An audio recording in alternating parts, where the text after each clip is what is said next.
Good morning. How are you today? Fine. Thank you.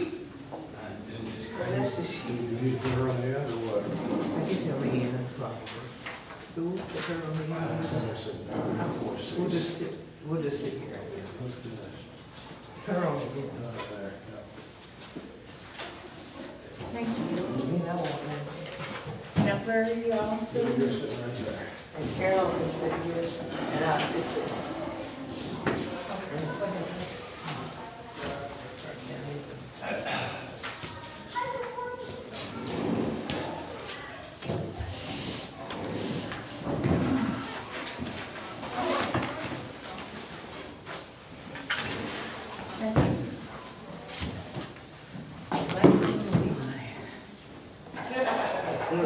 You lost? Oh, thank you But talking to she's somebody. talking. Of course. Of course. That's what I be doing. Make me clean.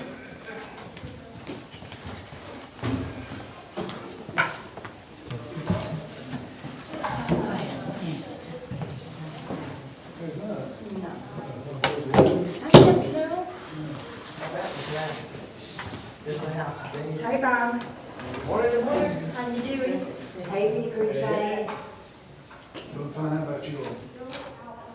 These two have run me ragged. You know, last week I brought Agnes, she's from Colorado Springs. She leaves this coming Saturday to go back home. But this past Thursday, we went and picked up in Atworth Donna. Now, Agnes, I've known She didn't 65 have years. enough trouble. She got And this time I got one from 52 years. We all met at church. Yeah. And, well, no. Well, we met in first grade in school. Well, no, we really knew each other before that, because our Yeah. mom was new. We lived in the same neighborhood, Yes. one street You over. go, But then we met Donna at church. But we went last Thursday up to Woodstock Christian Church where Donna lives and where she goes to church. They have a jam session every Thursday. Is anybody that wants to come, if you play a mandolin or a violin or a guitar or a dobro, anything, you know. And they play bluegrass, gospels and whatnot. And so we went up there last Thursday and then we brought her home with us. And we've been all over and been on the road since then. I'm so tired. You had a busy week. good, they go home. So She'll be- we've had fun. Yeah, we've had a while. Of course, it's been kind of rough on Steve listening to us yak constant. You really be there. Steve has probably practiced at married men hearing. He's done well. Developed it to the. So that's why we're not sitting there To next the to you end. today. He said he's delivered to the I end. have that to you right here, what I want to hear. That's what I She says I don't pay attention to what she's saying. She doesn't realize I filter out all the unnecessary stuff, and, which. Yes, Oh, I sir. love you too. I love you too. Yes, Good dear. morning. Yes, dear. Yes, dear. Yes, she Oh, is. yes, that gives me an opportunity to meet Minnie. Yes.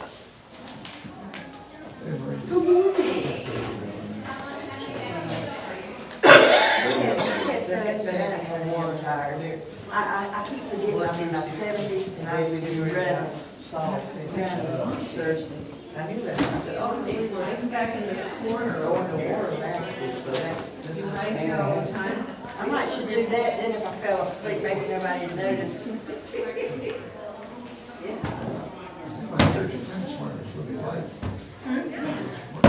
No. Much later than normal. Well, you know, when we pulled in, I told you, there's very many people in here this morning for the early morning service. And then Donna's right, she says, when you make this beautiful weather, people want to go and it gets badly. Probably take on advantage of one last weekend, go to visit them, to drink. See the leaves and all, yeah. You're welcome to the whole staff. if you No, want. Then the other people that come in, they wonder where on earth. You have another. Well, I saw Pastor's not that, here, I right? guess when I have invited, so yeah, I'm doing it, I'm surprised. I think the younger is supposed to go for it. Oh, I like that. I'm Bob. I answered a lot of things. Usually that's how we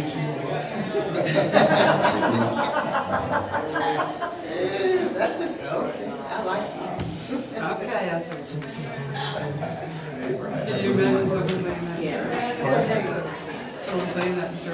Yes, so be. Oh, no, I'm fine with this. Yeah, you're going to really say, Bob, I have no answers. Really?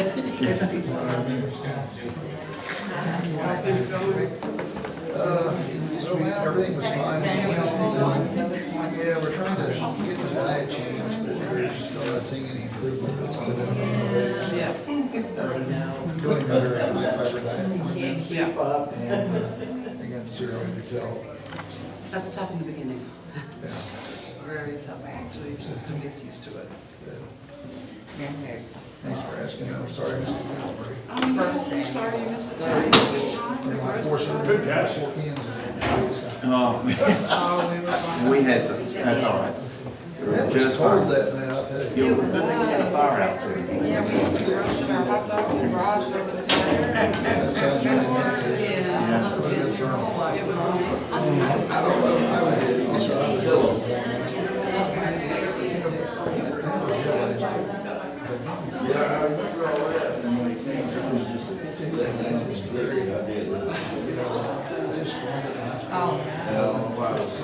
nice. Wait, I'm not complaining, but I find it so, it's very taxing. You're allowed to say that. Well, I had a niece whose husband died, and about 2 years before he died, she was his caregiver. I just never really identified as what he was talking about.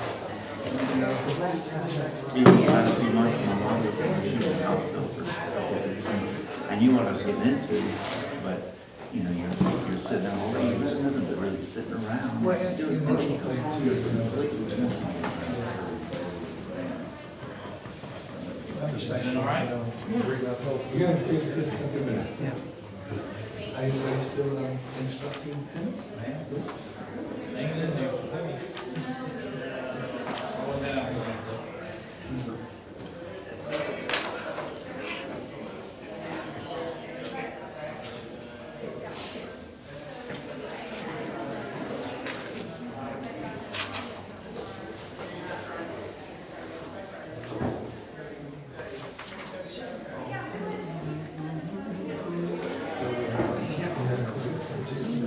Yeah, I had ours.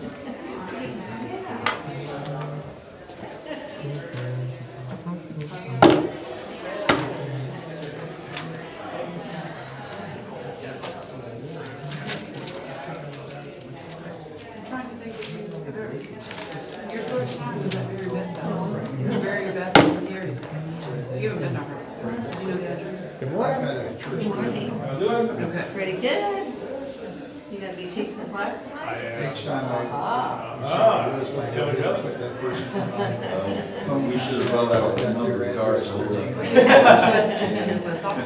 Hopefully you just didn't bring tomatoes or anything, just start. No, I'm too big in the house. Alright. Right.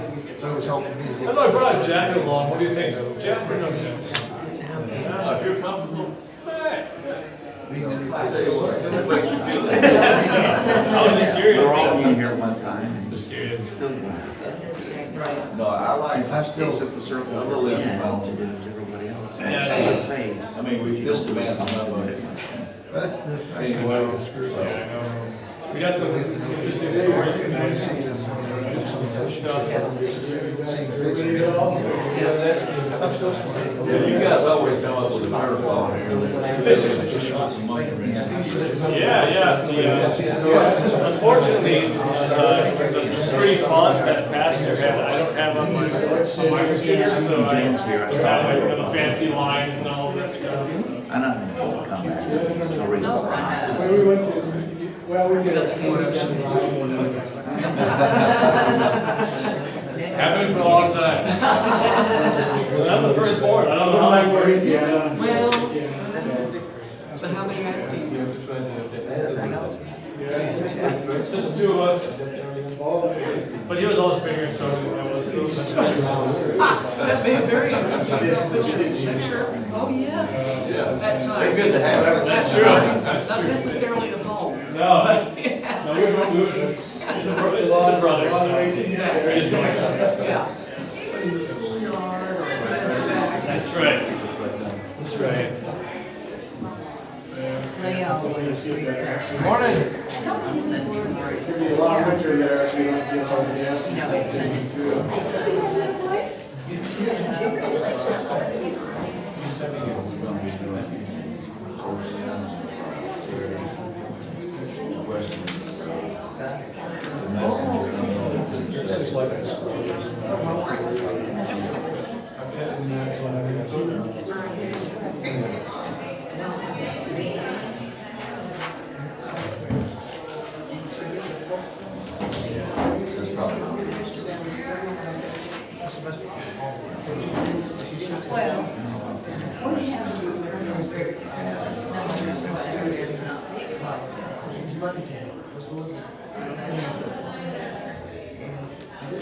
When it springs, they would open it, you know, and when it was opening, you could bring your,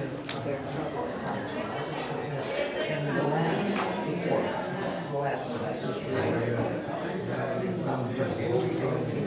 Was not going well. So I, my friend, do that like this. And of course, side control, buttons and more. So everything from one sink to the other. 2 days. In fact, because of that went, I mean, they gave me the instructions, now you had your phone here, and you had this information, and you had the phone, so you go home. So I read the instructions. There are 8 instructions, there's only 6 listed, 2 of them. Which is like most techniques, you know, there's 25 steps that they can tell you to do it. They can do it, or they can skip. Oh, yeah, I mean, you know, I call my grandson. And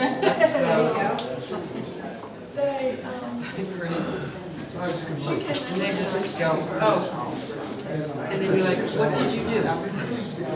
For some reason, from 10 o'clock in the morning to 4 o'clock in the afternoon, I didn't have to sit there, I was able to go right to the time. Then I got home that night, and I said, here's your phone, you can't make calls. You can't make calls.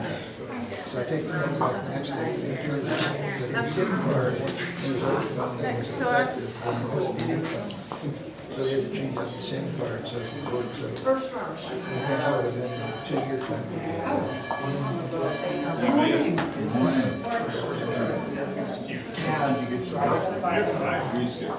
You just get it, 2 months. We went the other way around. We got behind all the way.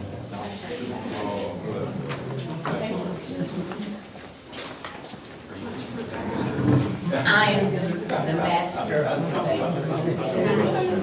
I make sure no one gets more than one. Did a great job in her grade school. Yeah. The mimeograph machine to make copies. Oh, and they smell good. That was the smell. This is Brian's son's stuff, so you have that, remember? He was up to the bed.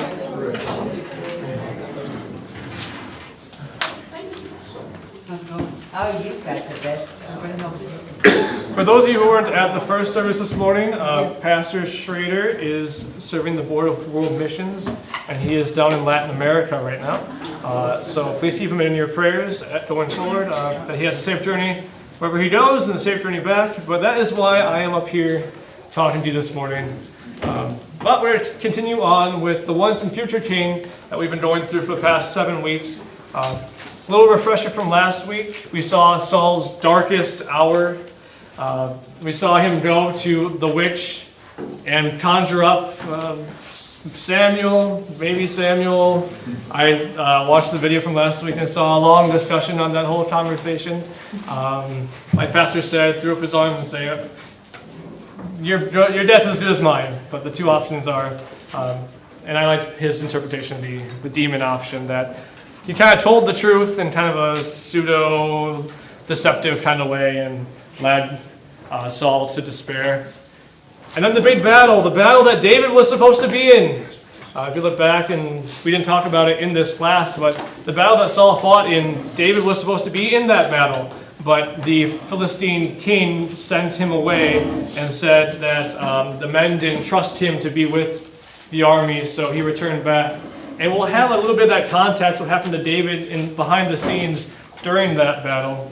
But obviously, Saul falls on his sword and kills himself.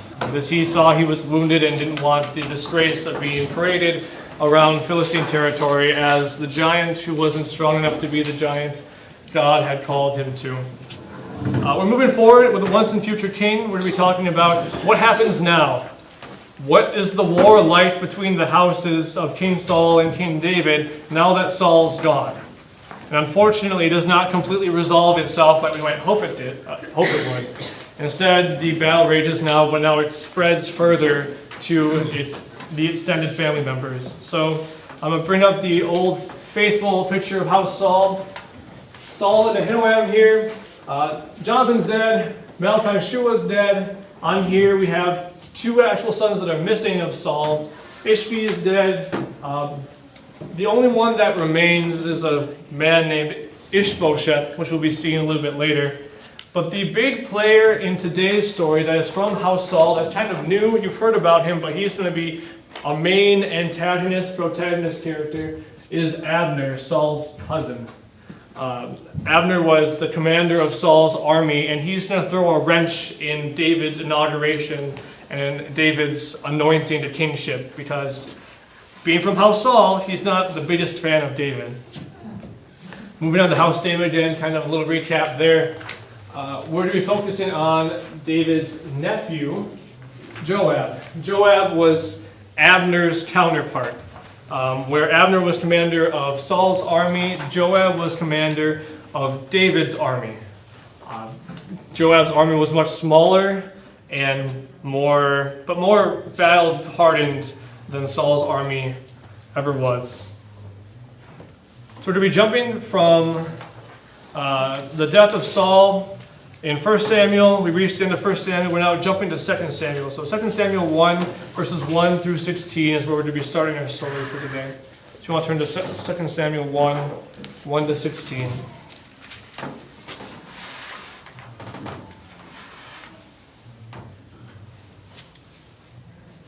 The story continues.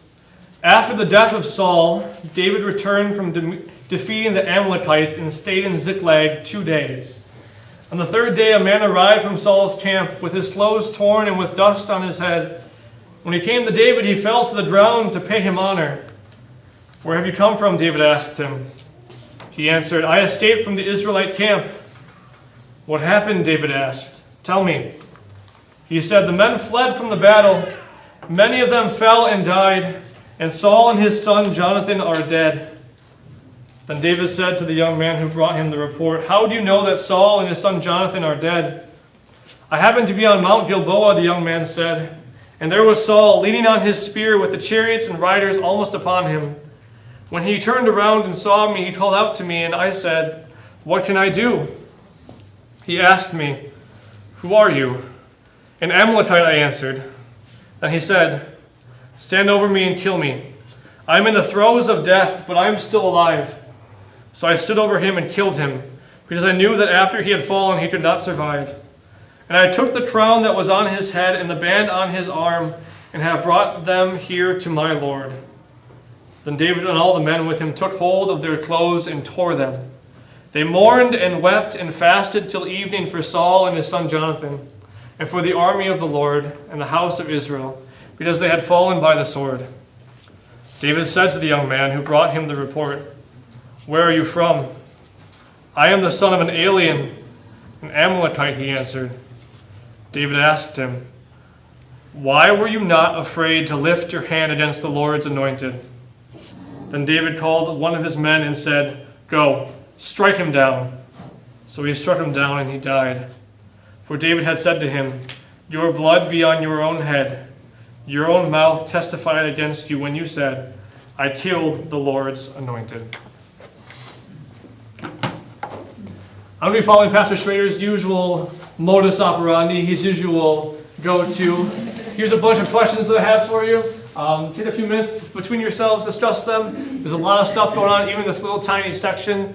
And as always, please introduce yourself to whoever you're talking with, even if you've known each other for years and years and years. Ready, set, go.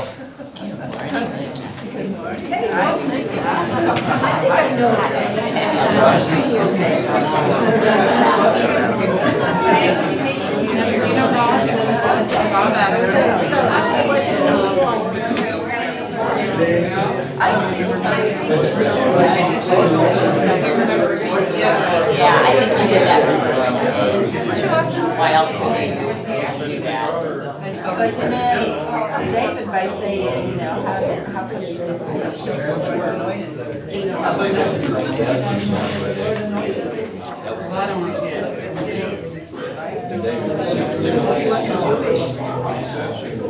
It's true, he would have known Saul was the leader of. Yeah. But David said,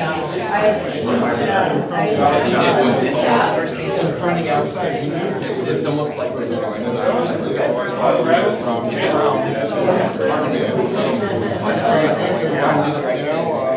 well, what would they have known that God anointed him? No, that's what I'm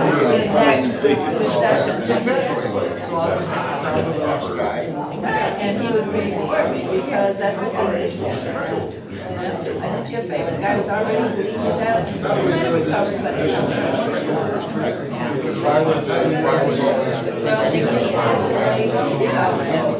Right, exactly. So I think David was a little hurt.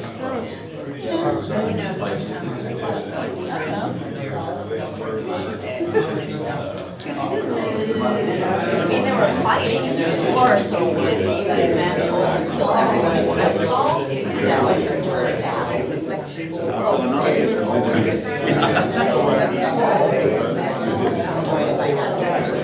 They go on after all Saul's men.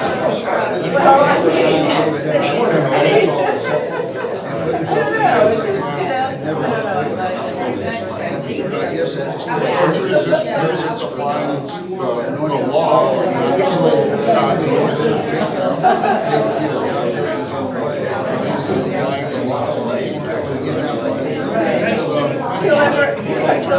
Kind of worked out, you know, for Yeah, but Saul most likely would have died from his wound and or infection that set in. So instead of having this long, drawn out, painful death, the guy just like made it look easy for Saul. The guy intended that Saul would just suffer.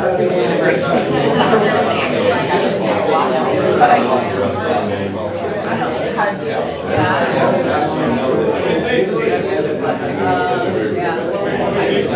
Messenger, yeah, God was being rewarded for killing the enemy and bringing the crown and the armband to David.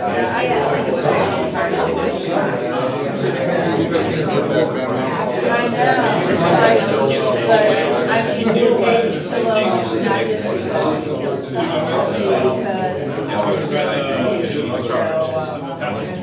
wasn't responsible for all of that. A little self-serving, I don't know.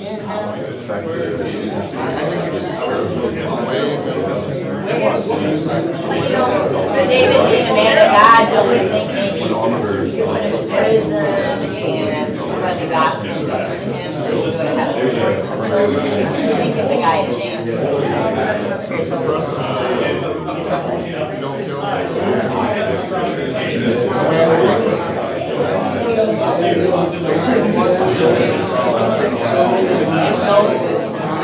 By God, just like his leader.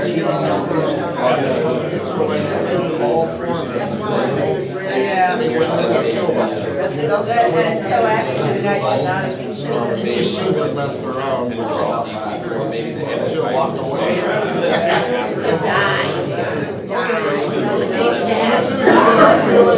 Like the guy with the gun in the car, just go away.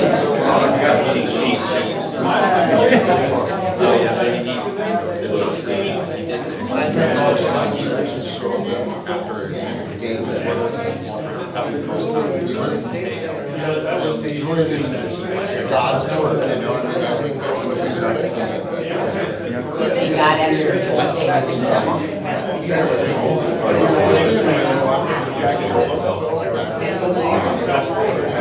It's very black and white. To us, it's great.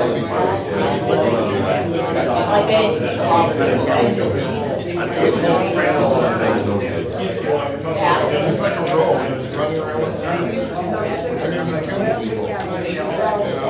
look at all the when the women were praising David and then, well, tens of thousands.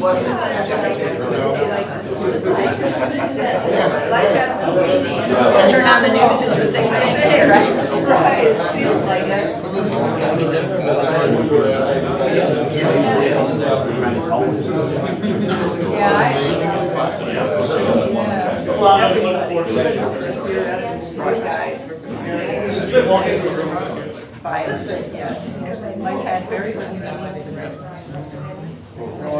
One more minute. Unless the conversation's dying down, then we can start a little bit earlier.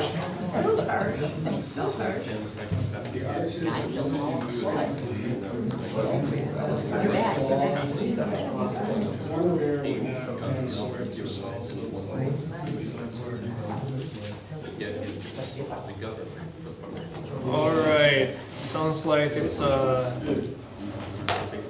quiet down a little bit. So, what rabbits did you chase? I love that phrase. What question you talked about, or you talked about anything else besides this? Whatever was on your mind when you read this section. Just even given the circumstances, it was a little harsh to kill the guy that brought the news. Yeah, so why do you think it's a little harsh? Was David justified? I think it was very harsh of him, but I think, that David, the Ammonite, probably did not actually think about God anointing Samuel.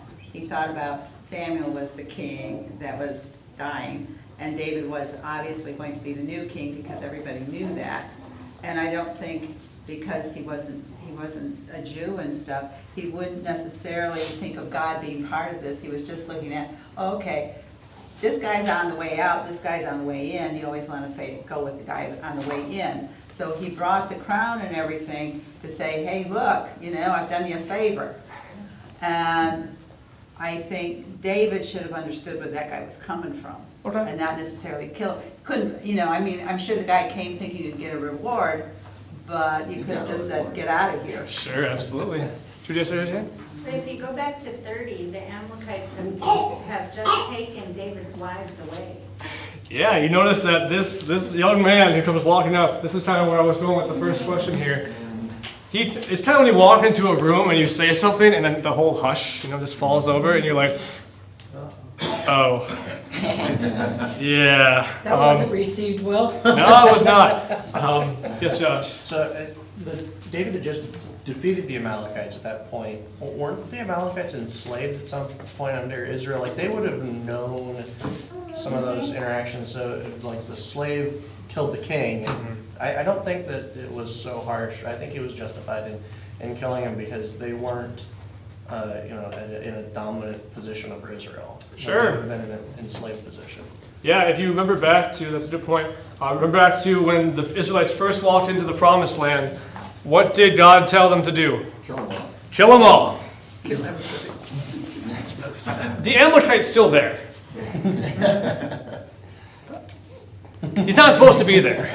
So that's a good point too. David's reaction is, you are not only touching the Lord's anointed, which you probably didn't understand, which is true, but you're not supposed to be here, number one, and your people also just took my family away. So I'm not too happy about that either. Other thoughts? Was this justified or anything else that you see the questions you talked about? So just coming off of what you just said, it's like, oh, David had an excuse to kill him. Maybe, yeah. I don't know if you just would have passed him on the street. Anyway. Yeah.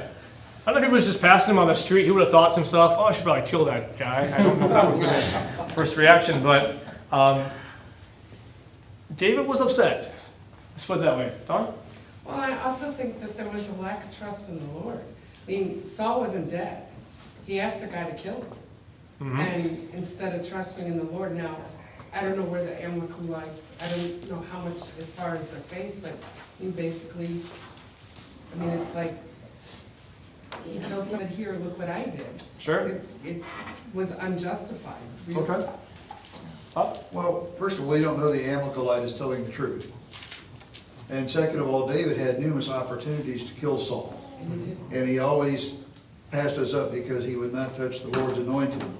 And therefore, looked like someone took it in his own hands to do it instead of God doing it in his own way. Yeah, absolutely. Look back at, if you look closely at what the Amalekite says, and then turn back to 1 Samuel 31.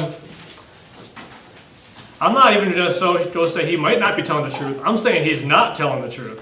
What comparisons do you see that's a little bit different between the Amalekite's account and Saul's account? What actually happened? Sounds here like he died right away. His armor bearer saw it happen and then took his own life as well. So this guy, I think, was just trying to get praise and a reward. Yeah, absolutely. For taking credit for. So the Amalekite was probably not even there. Probably just walked up and saw the dead body and saw the situation and saw the guy lying on a sword and made this story up. And like you said, why would it be a good reason to make up this story if you're an Amalekite walking to a town with the new king in it when your people just burned down the town to the ground? Why would it be a good idea to seek favor? Maybe you didn't want David to, go against them because he had very good warriors, maybe better than Saul's. And so he figured if he did this, it would kind of settle things down a little bit. Sure, yeah. I mean, the Amalekite was with the people of Israel, so he wouldn't know that all of his people are lying in a field somewhere dead. So maybe he was just trying to barter a little bit of clemency, a little bit of that. It's possible. What else do you think? Why would he bring this stuff to David? He says that he's the son of an alien from Amalekite, so he was probably raised in Israel, so he probably knew that Saul was king and was anointed and that David was next in line. So he probably thought, oh, David's going to make me a general, because this is the thing you do. You take out your enemies. Yeah, absolutely. Give him some blessings. And as an Israelite doing that, he might be seeking some position of power. But what might he, as an Amalekite, by giving this favor to David, what might he might be hoping that David does for him? Well, I was going to say, the way that he phrases the story is like a mercy kill. Like, he was helping Saul out, and in the same way he's trying to help David out by bringing him the crown and trying to transfer transfer power. Yeah, in the Amalekite's mind, it seems like this was the perfect puzzle piece, perfectly crafted to go in the little slot that would fit the dynasties together and create the least amount of tension, not realizing that David's last desire was for Saul to die. When I read this, I just see the Amalekite thinking to himself, well, this is how I don't die. I'm going to go up to the king and be like, hi, your enemy is dead. I did not kill him outright. I just helped him die and not feel shame. So please don't kill me. And ironically, the opposite happened. Anything else you chased, or any other question from this section here?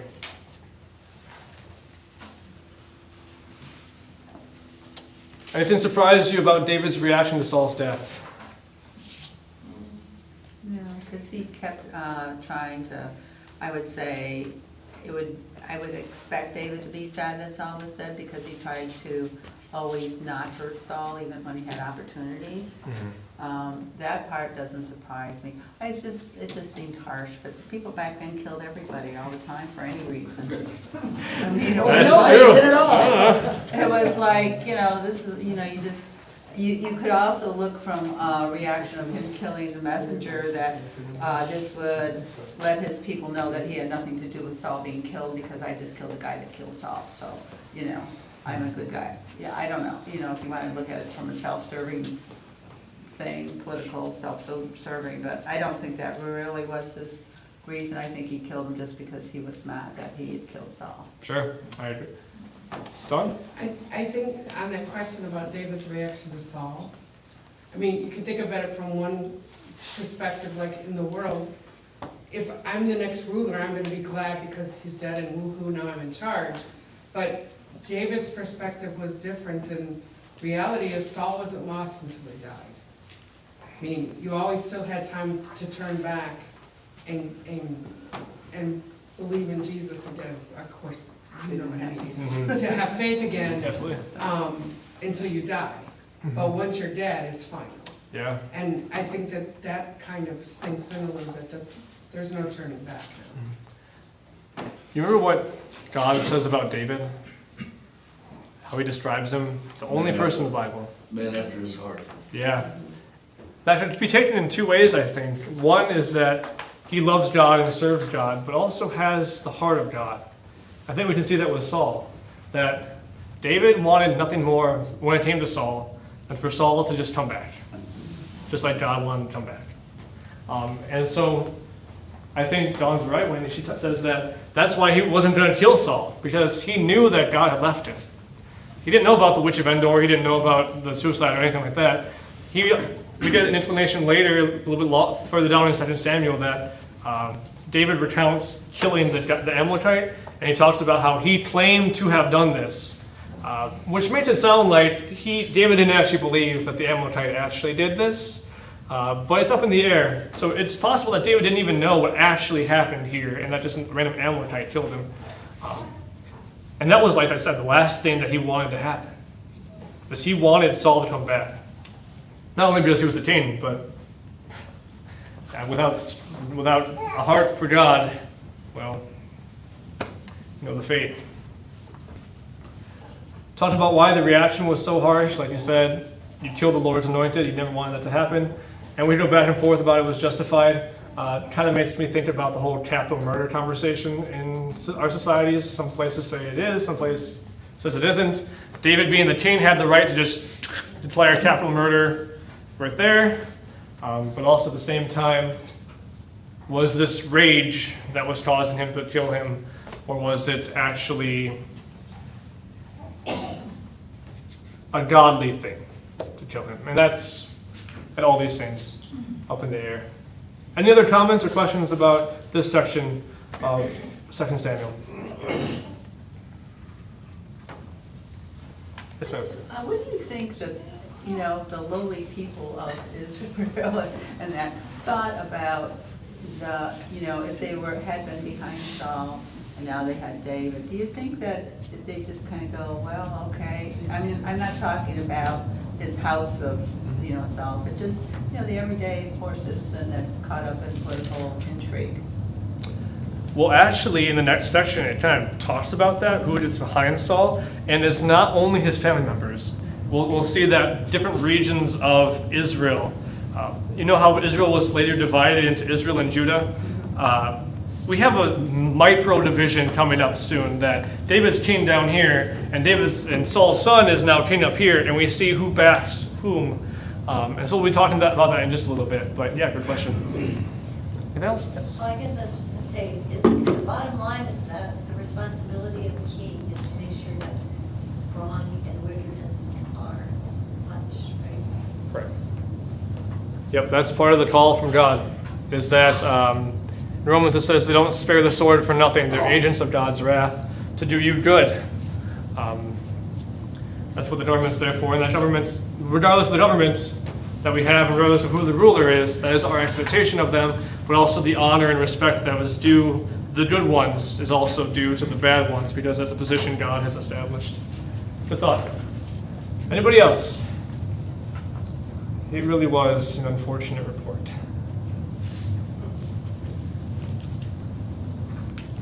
All right, moving on to the exciting stuff. The houses go to war. And now breaks out. It's no longer Saul chucking spears at David and David hiding in a cave. We're getting real armies involved in this. Pastor Schrader last week read the lament for Saul and Jonathan. We'll be skipping over that section if you're wondering what's going on with that. We're going to be doing it 2 Samuel 2, 1 through 32.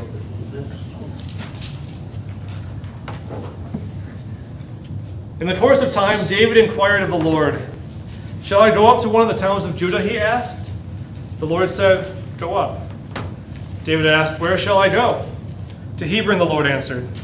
So David went up there with his two wives, Ahinoam of Jezreel and Abigail, the widow of Nabal of Carmel. David also took the men who were with him, each with his family, and they settled in Hebron and its towns. Then the men of Judah came to Hebron, and there they anointed David king over the house of Judah.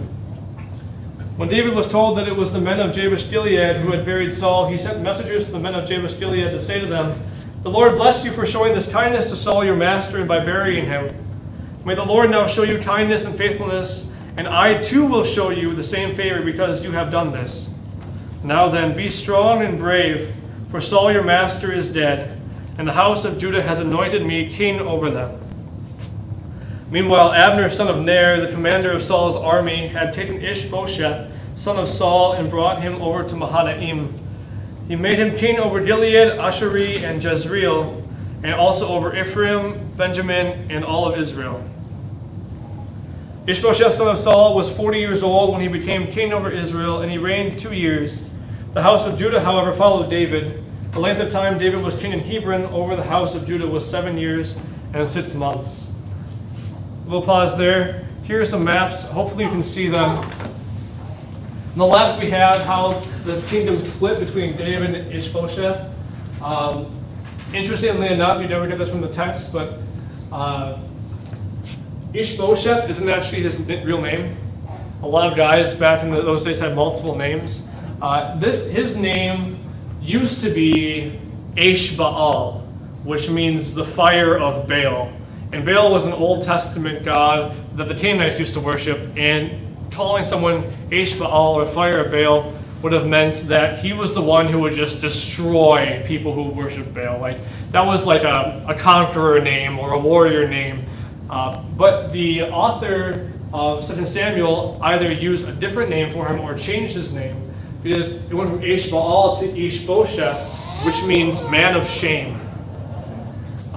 So we can see how the name here kind of changes and describes, it goes from this great warrior name to now, this is a shameful man, because as we were talking about a few weeks ago, everyone knew David was anointed king.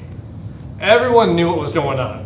So for this guy to say, yep, I'm okay with stepping into the position of power, this is a shameful thing to do, even now that your father is dead.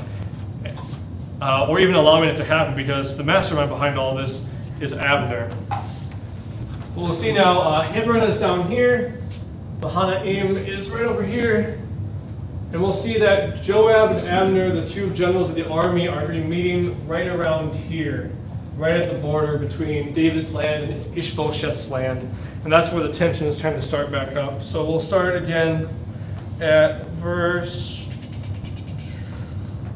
12.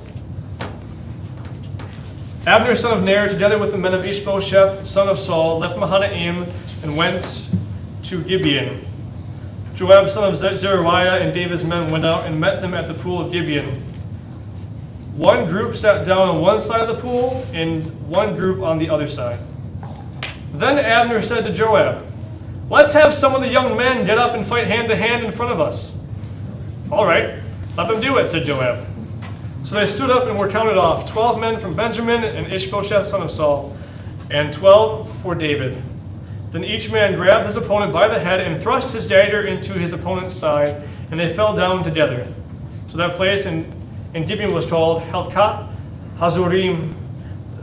The battle that day was very fierce, and Abner and the men of Israel were defeated by David's men. The three sons of Zeruiah were there, Joab, Abishai, and Asahel. Now Asahel was as fleet-footed as a wild gazelle. He chased Abner, turning neither to the left nor to the right nor the left as he pursued him. Abner looked back behind him and asked, "Is that you, Asahel?" "It is," he answered. Then Abner said to him, "Turn aside to the right or to the left. Take out one of the young men and strip him of his weapons." But Asahel would not stop chasing him. Again Abner warned Asahel, "Stop chasing me. Why should I strike you down? How can I look your brother Joab in the face?" But Asahel refused to give up the pursuit.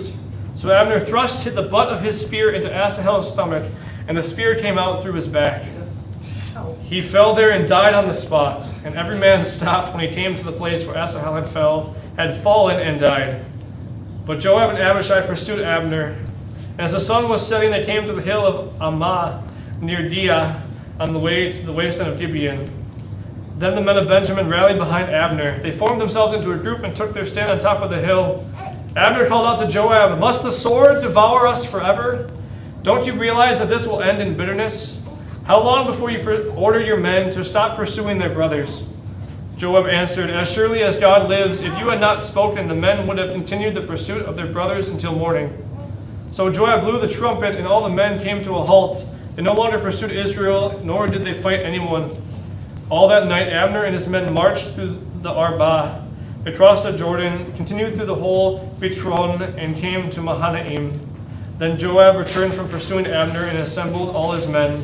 Besides Asahel, 19 of David's men were found missing. But David's men had killed 360 Benjamites who were with Abner. Whew. All right, back to the discussion. The house is no to war. We have a little bit of time. Let's do about 5 or 6 minutes. Feel free to chase any of these questions here using this section, or talk about whatever you'd like.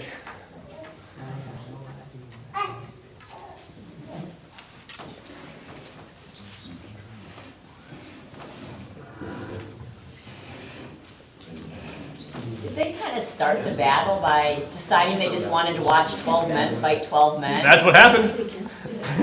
They just sat down by a pool and were like, yeah, let's have them do that. Some like gladiator entertainment and just set the thing up. Yeah, yeah. I think one was scared, the other was glad of it, so they picked up these guys to go out Yeah, and fight this out. Sure.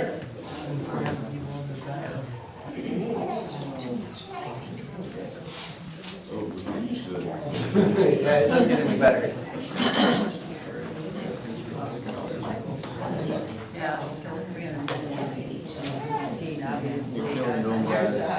But it just, I don't know, I'm just trying to stop fighting and then just, yeah, I don't know. Are so at odds, they're, yeah.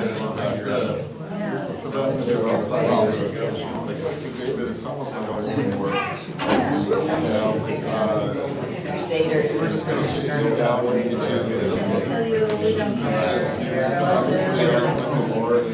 Yeah, or you're not really the way we want you to be.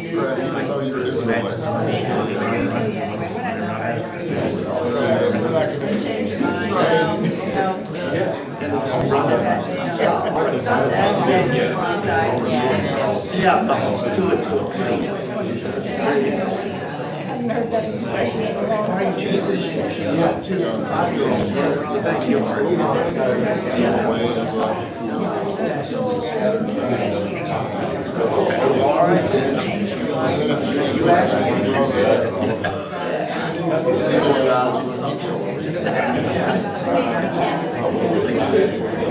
We gotta kill each other, yeah. You can't even sit on opposite sides of the water. And they just say, we can work this out. And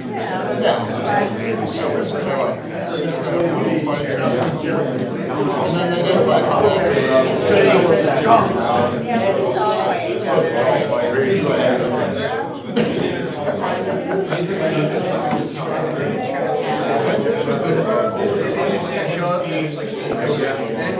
Drop out of line, everybody dies, sat down in front of the sword, just like hanging out, and they're like, let's do something. Says, hey, you're here. It's good population. It was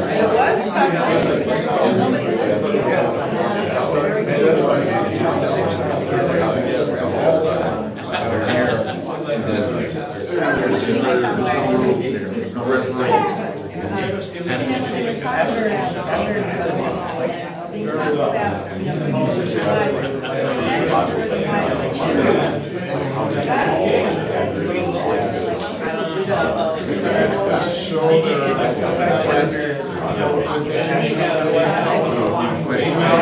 It's a big,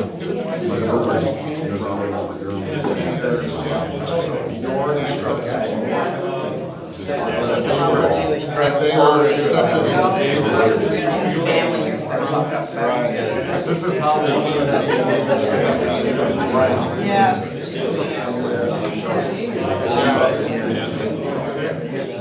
Just like Yeah. Well, I think yeah,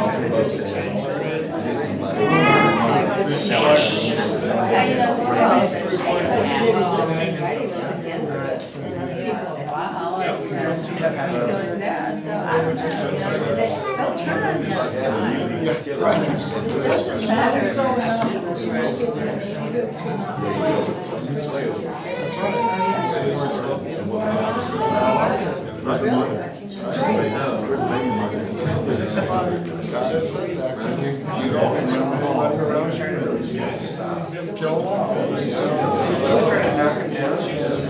Did anyone disobey their parents and play with?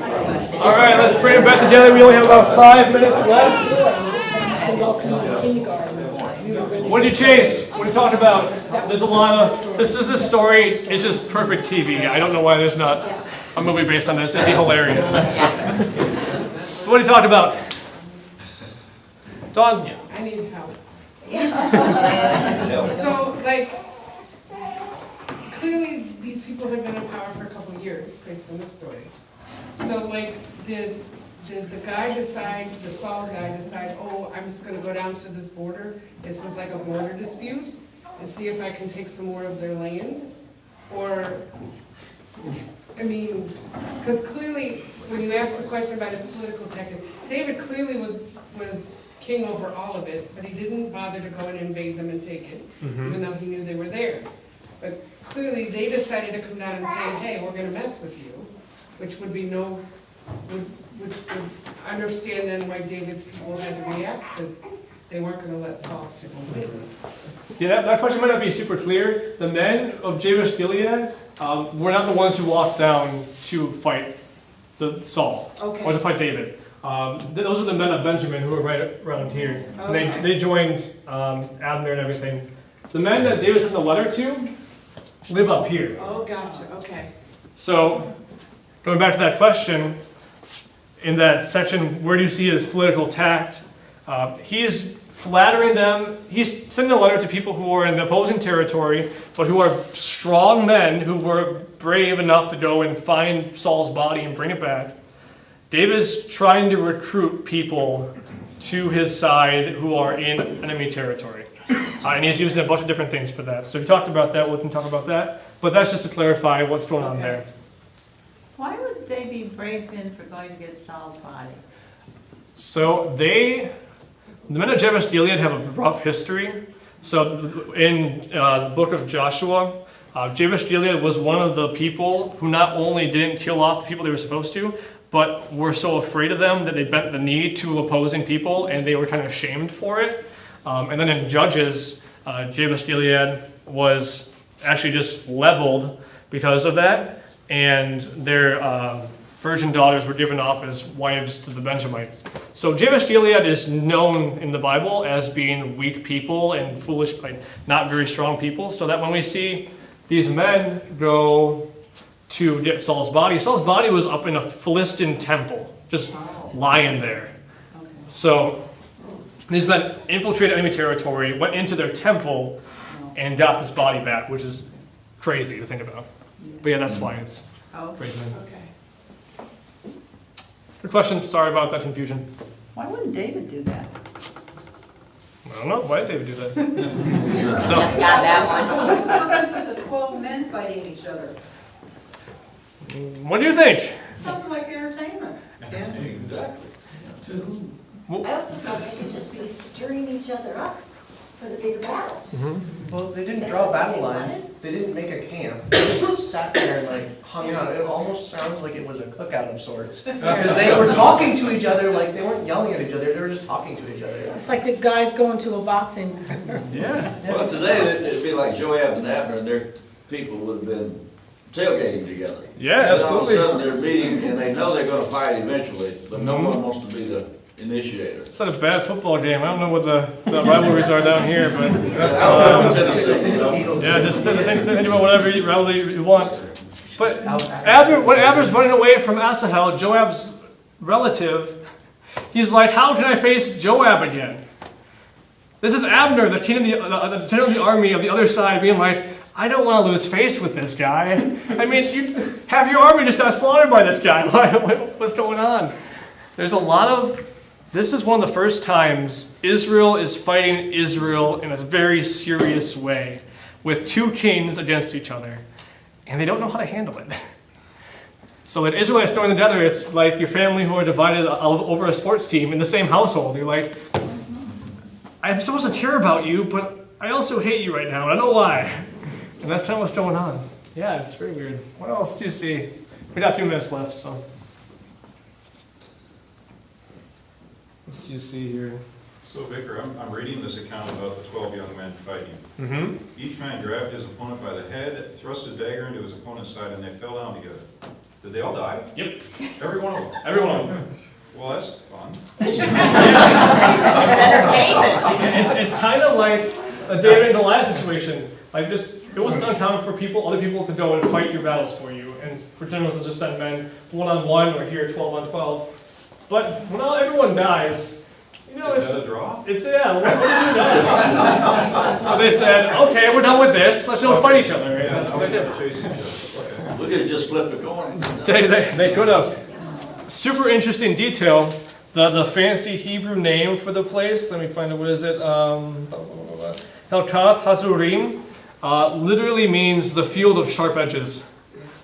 They named the place the field of blades because that's where those men fell down and killed each other. What do you think about the chase scene? Super out of a movie. It's kind of funny. It's like, stop. Like, no, don't! Is that you back there? Yeah. Yeah, and then everyone, you can almost like watch it, everyone stops and pauses and they see the body. Why did everyone stop when they saw the body? Because that was super metal. It was crazy. But who is Asahel? That was Joab's brother. Joab's brother, who is related to King David. People don't like it when you kill the king's relatives. It's just kind of a... So when everyone gets there and they're like fighting each other and they stop, it just got serious. Because now David's going to be angry that Asahel is dead, and we'll see later that Asahel's death gets revenged by Joab because Joab's so upset because Joab's Asahel's brother, and it just starts piling and piling on top of each other. Any last comments? We're at about time right now. Yeah. How hard do you have to thrust your spear if you're doing the blunt edge and it goes through somebody? I read a little bit about that. For the sake of painlessness and making it quick, they said they probably had metal bits at the end of it that would just go through. But if it was actually just the blunt end, I don't want to think about that. That would be terrible. But yeah, it would be one very strong poke.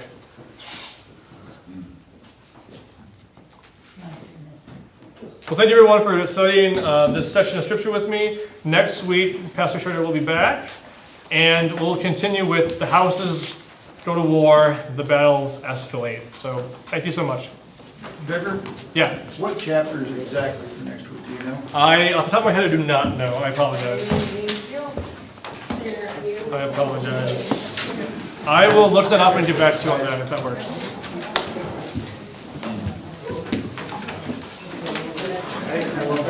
Abner's like, I'm gonna go hang out with you guys. I've got to go. And I was like, oh. It's kind of like gang warfare. It is so bizarre. It's just, but it comes down to, we're all relatives, we're all friends. How do we fight each other now? Then why can't we work this out? Yep. I guess. Just, It's I know. It's just what they do. It's crazy. Yeah, that's After this, he's like, yeah, I'm your side. It's not working out so well for you.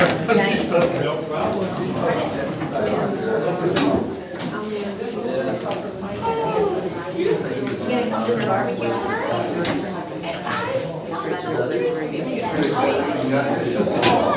I saw the vlog together.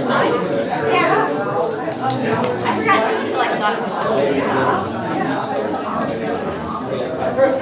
Yeah, 5 o'clock it starts. I'm gonna bring veggie burgers, so we have a vegetarian option. I'll make some this afternoon. Yeah.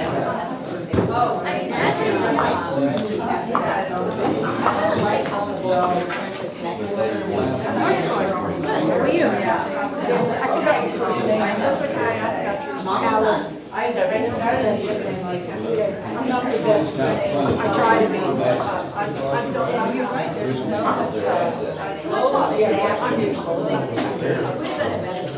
I try to be better. I mean, and I am better than I used to be, but not as good as I'd like to be.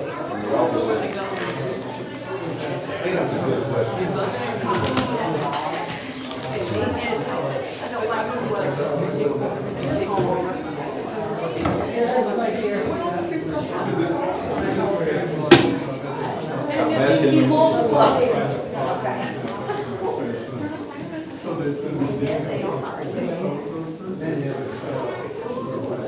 so I caught it, yeah, Danny's 7 years old. how many? 7,